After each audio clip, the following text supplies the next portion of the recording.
Okay, I guess it's time for another personal share. Yeah, so get your coffee or wine, or maybe even, if you need to fall asleep, you have insomnia, this might be the cure. No, I wanted to make this video because in the past couple of weeks after I did I think, Dark Night and then Dear God, Why Have You Forsaken Me? I had a couple people comment uh, in their correspondence with me, like, oh, I know you're going through a rough time, so I don't want to bug you. And it made me realize that, in most of my personal shares, I'm always kind of sharing like the dark stuff, like all the stuff from the psyche that comes up. And I try to be really real about what this process is like. And I think that I share a little bit too much of the doom and gloom. No, I probably share a little too much of um, the pain, I guess. I don't know what I'm saying. But I think in this video, I wanted to share the good things, like how I'm perceiving life, how I feel in the world, and what's different. But I also wanted to address the fact that um, what I realized is that uh, people they well, the title of this, I'm not suffering much. I am not in suffering mode in comparison to the beginning of the journey, when Kundalini was really active and no realization had happened, or maybe I had just gotten a glimpse, but nothing steady, no identification shift.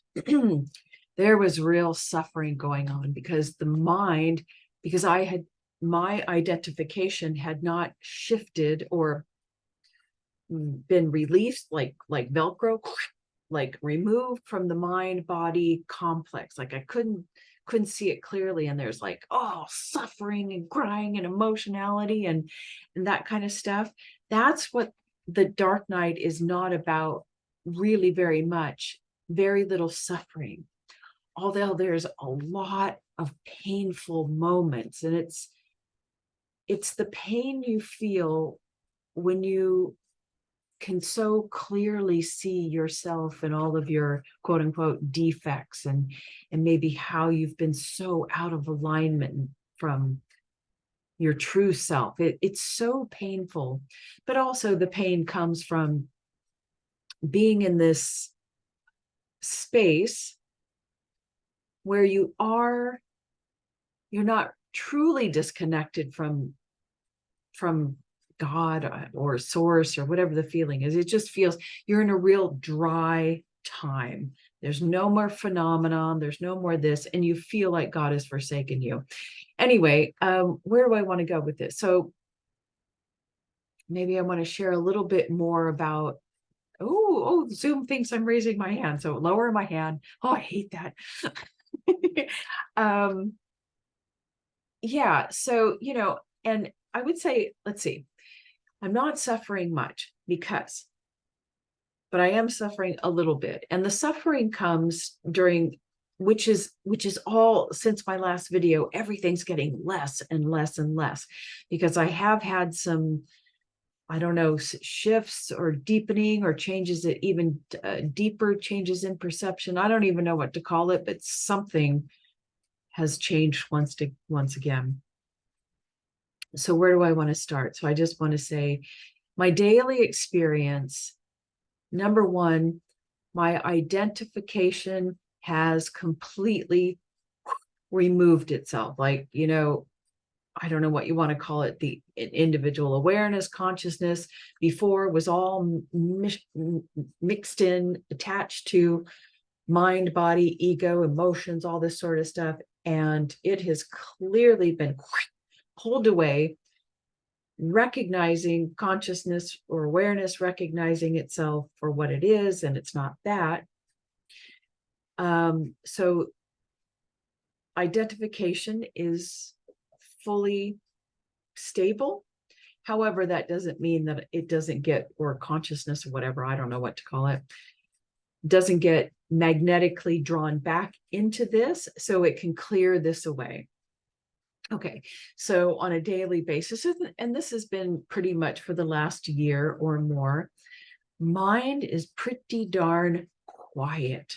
I mean, there's nothing going on up there. I mean, you may be looking at me and go, yeah, we already knew that. But there's no more, and this has been going on for quite a while. It's so normal to me, I don't even think about it. But there's no like constant thinking about past, future, what's going on, except for the fact there is a lot of thinking going on. There's thinking about what's happening currently in the days, thinking doesn't stop, but there's no ruminating, wondering, you know what I'm talking about? I know you know. It just feels very empty in there and quiet, except during times when there's like a shift, or the mind is trying to figure out what is happening to, I guess, the awareness, what is happening in this mind body complex.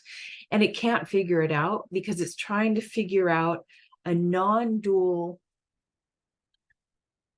state or perspective from a duality perspective. And it can never understand the absolute. It can't, but it's going to keep trying. But that's all settling down too, because anyway, I'll tell you in a moment, because of course, when I needed some understanding, I got sent to the right books. So what do I want to say? Mind is really quiet. It does think. It is trying to understand, but I think it's even letting go of trying to figure out what is going on, because it wants to doubt what's going on. And believe me, it has tried to tell me that I'm making all of this shit up, right? I was like, am I really in the dark night of the soul? Is this really happening? Have I made up this whole Kundalini story? Is the spiritual journey even for real? Like, I was questioning all of that. And then I was doing a little meditation, and yeah, and I very rare, I had this vision, and I didn't even know if I was making it up at that time. But, in my mind, when I was first starting the meditation, I was like, I don't even know if this dark night of the soul is real. Am I really going through this? Is this where I'm at? Is this for real? God, is this for real? Yeah. And then clear as day, the vision, and I don't ever get visions of Jesus. I saw Jesus like coming out of the darkness into the forefront. And he was, on the cross, but he was on the cross in the tree of life. And it was so clear. And I was like, wow. And what I gleaned from that, well, first of all, I think it was a confirmation, or trying to give me a confirmation, like, yes, you are going through dark night of the soul, and this Jesus on the cross is symbolic representation of a human's dark night of the soul. But also, he was going through dark night of the soul, because if you look at, maybe I should pull up the picture of Jesus on a tree of life. Can I share that with you? I think this will have to be a part one. It's going to be longer as usual.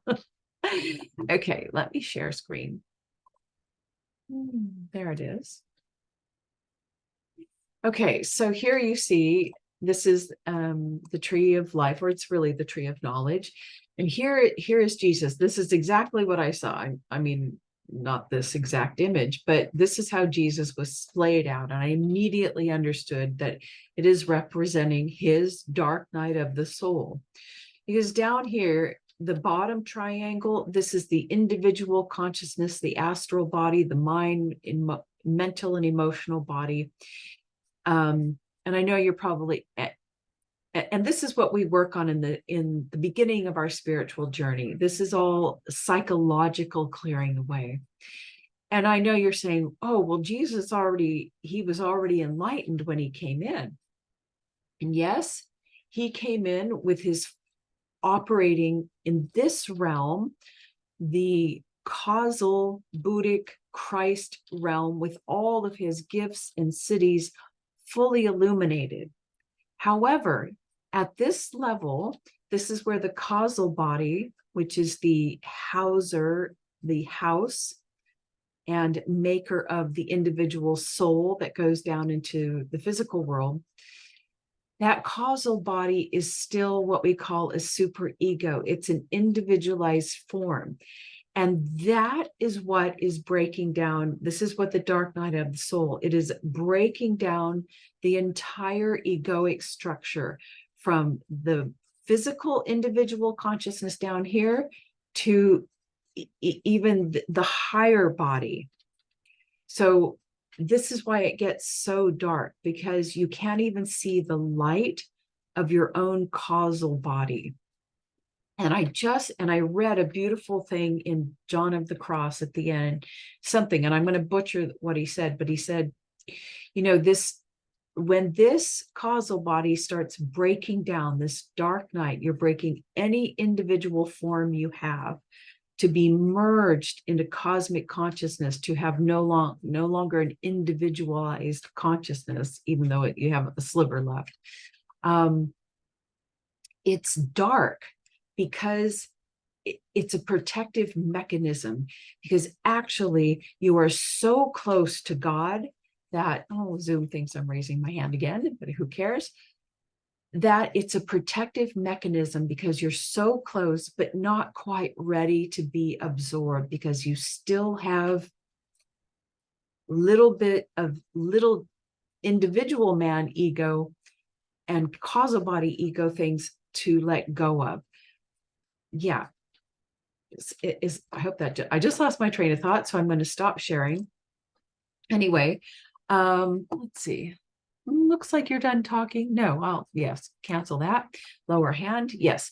Anyway, so it's so dark. You think you're in dark and so far away from God, but actually, and I actually felt this, that you're so close to the goal. You're so close that you can't see, right? If you were to back up, then you'd see the light, but you're so close to the goal that you can't see it. So actually, the dark night, God is closer than you ever believed. And that's written so much more beautifully by the book John of the Cross, or John, what is it? Saint, I can't remember now. Saint John of the Cross. Oh my God. Anyway, so to confirm my vision, because of course I doubt that vision coming to me. Yeah, after meditation, I was like, oh my God, did I really see that? Am I really saying, can you confirm that for me? And literally, I am not making this up. I go to YouTube, I want to listen to something, and I just pick I don't know, I never listened to cat videos, but I clicked this cat video and I couldn't believe what I was seeing. The advertisement that was before the video was for some church, but the image that was coming was the first thing was the image of Christ carrying the cross on his back. And I nearly felt, I mean, it couldn't have been a faster confirmation that what I was seeing in meditation was real and that I received the message. So I feel safe in sharing that with you. Yeah, it was just absolutely stunning to receive that. So, yeah, so if you're in the dark night, you've had, and in the dark night, you've had some level of self-realization. So that has already taken place. Yeah, I've just lost my train of thought. Okay, so what else do I want to share? What are the good aspects, or the pleasurable or happy, joyful parts of how I experience life? Yeah, so when I focus, so yeah, let me also say, during this time, dark night, while you're still clearing, and I thought I was doing something wrong. I was going crazy because I was feeling this back and forth, being in the absolute, being drawn to individual, cosmic self, individual self, like all day long. And it was like, oh my God, why can't I, what is going on? And when I got directed to a book that I will share with you, he spells out right in there the different levels of what he calls the different levels of Turiya, which are different levels of resting in God consciousness. And that is absolutely one of the things that for a while you're like constantly, and you go a little bit crazy because you're like, oh, individual mind, and then cosmic mind, individual self, and you're like, oh, awareness, not awareness, aware, and you're like, oh my God, it's driving me crazy. When will I just stabilize? Well, you stabilize, you keep clearing things away. And then what the book says is, that last bit of dissolution of your attachment to lower self is an act of grace. That is just, you don't know when it's going to happen, and there's nothing that you can do because it can't be a you trying to make it happen, right? So yeah, so I have to just let all surrender and let it be as it is. And I feel very comfortable. Thank God for those books. I will share them with you in a moment. But here's how it feels in this body when I am resting in true self, whatever you want to call it, absolute, whatever.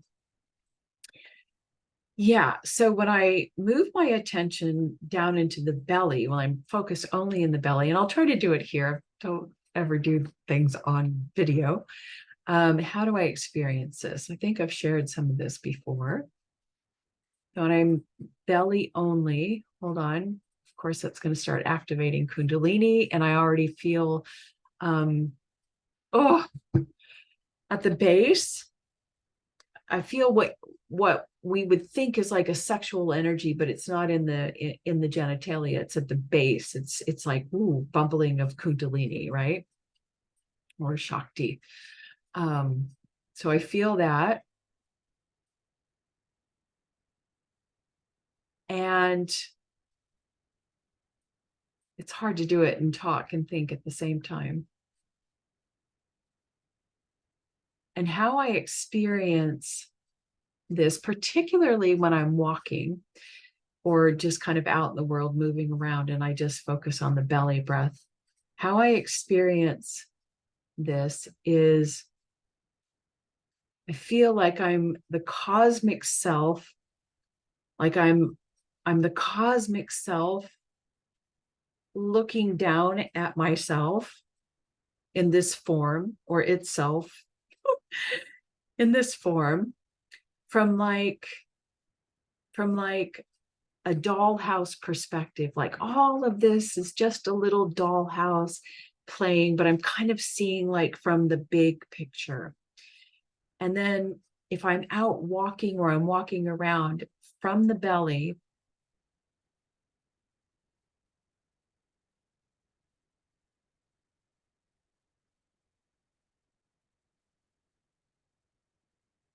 then I can start,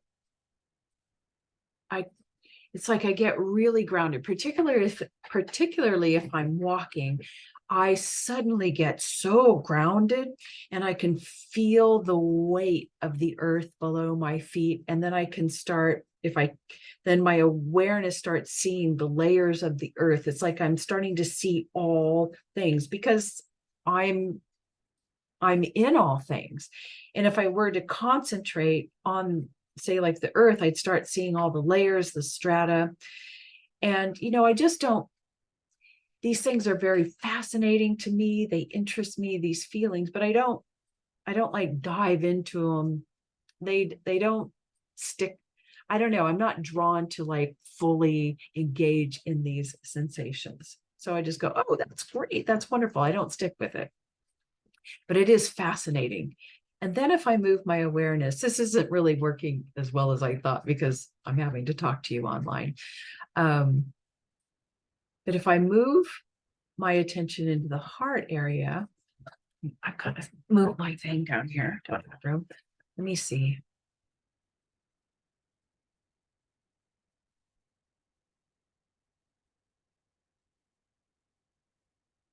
And then that is a little bit more prana or Shakti coming online. And I tend to experience and feel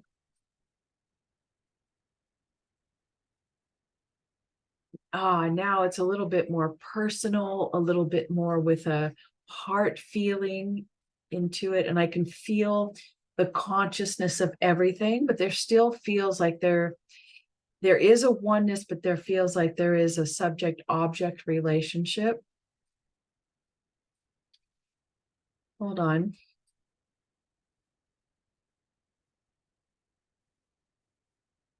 But I also feel, oh yeah, I had this several times and recently. Yeah, I can't generate it here because it feels awkward to do it in front of the camera.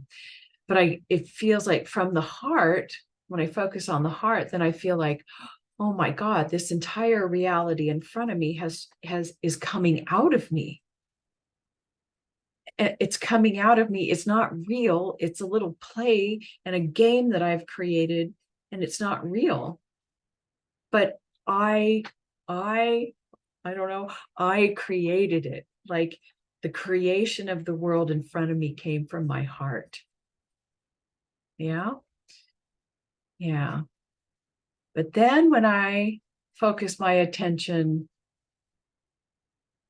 like 4 inches and above into the cosmic self, I almost cannot handle that. That if I were,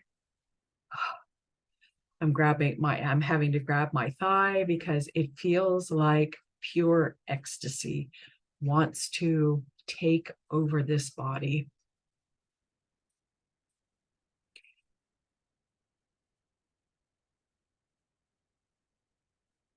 And when I focus there, all three chakras, or all three of those areas get activated.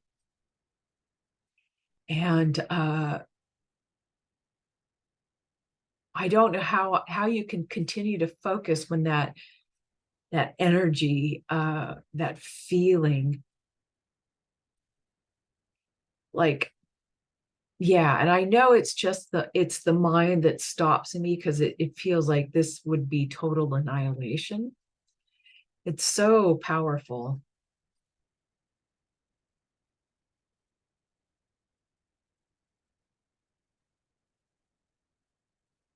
that I want to stop talking.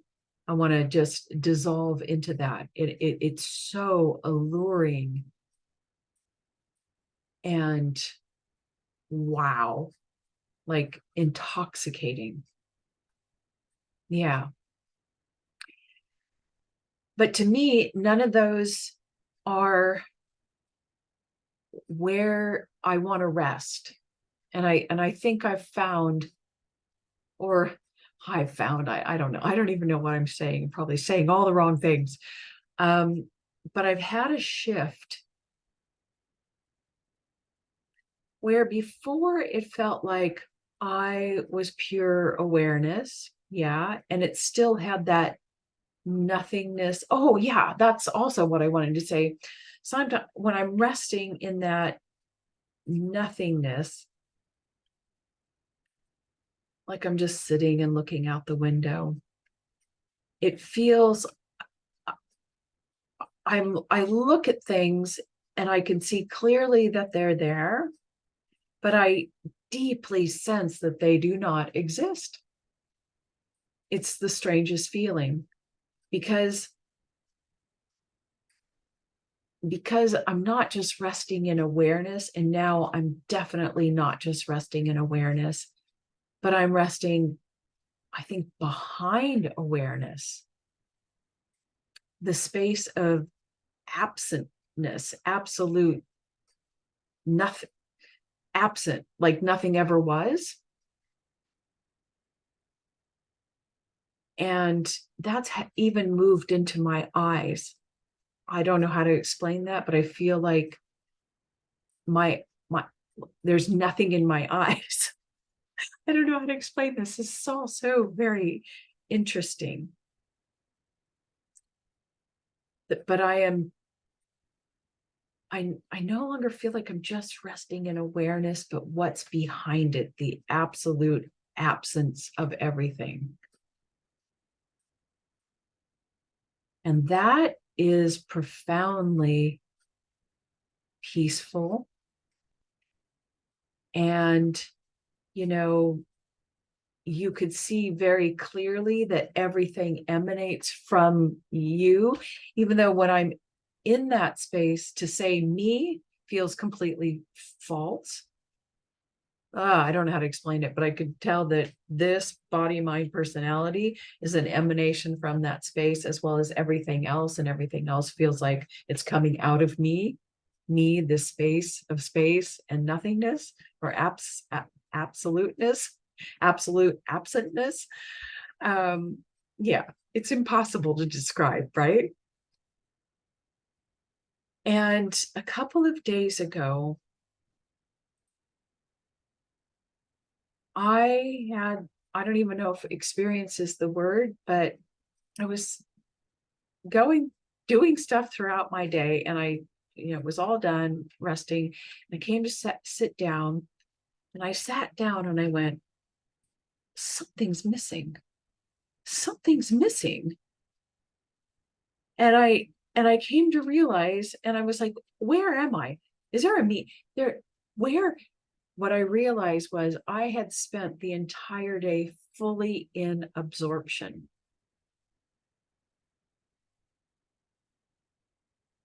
Where this, because it's so new to me, I don't really know how to explain it or the words, but the individual consciousness was completely absorbed into cosmic consciousness. And I was not the doer. I did nothing that day while I was doing everything. It was the most beautiful, joyous day that I don't even remember, and yet remember. And I kept trying to find, is there a me here? I thought, no, there's not a me here. That's false. That's false. And I do remember this one when I was working out in the yard, and what I felt was, it just was so beautiful. I understood what they mean when they say you're resting in Turiya and it's pure joy and happiness. Because prior to that, I was like, I'm not sure I'm experiencing the happiness part. Peace, yeah, but pure joy and happiness, I wasn't quite experiencing until that. And what I felt was this like overwhelming sense of happiness. It felt as if God had stepped into my body. And of course, I don't mean God, the man, but Source had stepped in and said, I am so completely happy and content that I am living and experiencing this life that you have created, even all of your ego stuff. It was pure joy for God to experience life as me, through me, no matter what I did right, what I did wrong, that it was just pure joy and contentment and happiness. And that has changed so much for me. It's beautiful. I understand now. So, my message to you is, don't worry whatever is going on inside of you, no matter how bad you feel, how bad you think you are as a human being. I can tell you with 100% certainty that God is so happy and so content to be experiencing life through you and as you. No matter what, it's all right. Everything that you do is right. Yeah, that lifted such a burden off of me that I thought, I can't do anything wrong. Yeah. So, of course, obviously, ego is back. That's, but what that experience showed me is what is coming. May not happen this lifetime, but I do hope, I think it will, that there will be a time when there's complete absorption and a stabilization of my attention or awareness in the absolute, where it's not, constantly. And that my deepest wish, desire for my life will be fulfilled, and that's to be a clear vessel of God consciousness. Yeah. So that's kind of how I experience life. And certainly, the suffering that still does continue to happen has to do with when this body is when the body is tired or ill. It doesn't have the strength or the energy to hold and maintain awareness, and it still falls into the stories of, oh my God, I'm suffering, I've got this headache again, well, I got, but that is beginning to shift as well, where I'm like, no, I'm not going to buy into the story. Okay, so what? I have a headache. Okay, I'll keep trying to do better, whatever. I'm not going to buy into the victim aspect or the suffering aspect. I'm just going to welcome the pain and do better tomorrow. So yeah, suffering does still kind of come up when I don't feel well, I'm tired. And then definitely before trying to do videos, I mean, I hate doing videos, and I never quite know, oh my God, am I doing this from ego? What am I looking for? Why am I doing this? No, I'm going to make a fool of myself. Maybe I'm making all this up. I don't know. It is a tremendous amount of fear and anxiety to even talk on camera or talk to somebody new. So that's a little bit of suffering. And then what else? Where do I suffer? Oh, yeah, that's a whole other story. We won't go into it, but I still have, this like 1/4 aspect of my ego, which is the entire foundation that is, I'm just hoping for a little grace to burn that out. Oh, yeah. Okay. I wonder if I should end this now. I think I'll end this now. And yeah, I'll do a part 2 because this is way too long. Okay. I'll do the book reference in the next video. Okay, bye.